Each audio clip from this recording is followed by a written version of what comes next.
Humans and robots are sharing the road. As Waymo wraps up operation in 4 and soon to be 5 cities, there are concerns from federal safety investigators about unexpected driving behaviors. We've been listening to your concerns about safety and asking if something goes wrong in a Waymo, who should be held accountable? No community knows better how robo-cars could affect roadways than the Phoenix metro area. Waymo says it's already traveled more than 17 million fully autonomous miles in our area, sometimes to mixed reviews. By and large, I think Waymo is a really safe driver. But what happened with Waymo is they do not give us space. For a year, the ABC 15 investigators have looked into incidents involving Waymo's vehicles, including those reported to police. We also talked to Phil Copeman. He's an associate professor at Carnegie Mellon University who has monitored self-driving car safety for 25 years. The industry had been getting pretty much of a pass on all the annoyances and problems and loose ends. Waymo says its mission is to be the world's most trusted driver, and the company shares stats that they've had fewer airbag deployment crashes, fewer injury-causing crashes, and fewer police-reported crashes compared to human driving in the cities they operate in. But crashes here in the valley have led to 2 voluntary Waymo recalls in the last year.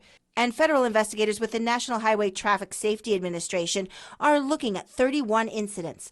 NHTSA telling Waymo in this letter the car's unexpected driving behaviors may increase the risk of crash, property damage, and injury, and even collisions with clearly visible objects that a competent driver would be expected to avoid. And, they would get more trust if they just fessed up and said, oh, we got that wrong.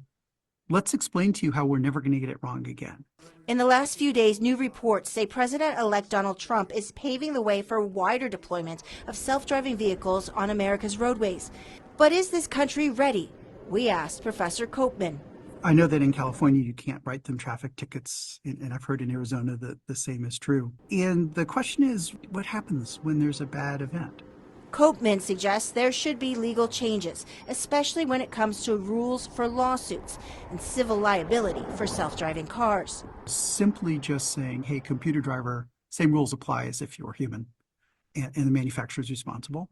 And then longer term, really push the industry to adapt their very own technical safety standards. I think those 2 things is sort of a 1-2 approach. I think those would really make a difference in what we're saying and would ensure safety over the long term. Waymo says it is cooperating with NHTSA on that federal auto safety investigation. The company also telling ABC 15 that the autonomous driver improves over time through a combination of artificial intelligence and operational improvements. As for accountability measures, we're just going to have to wait and see what the Trump administration decides and whether they are indeed going to take efforts to expand the AI car industry.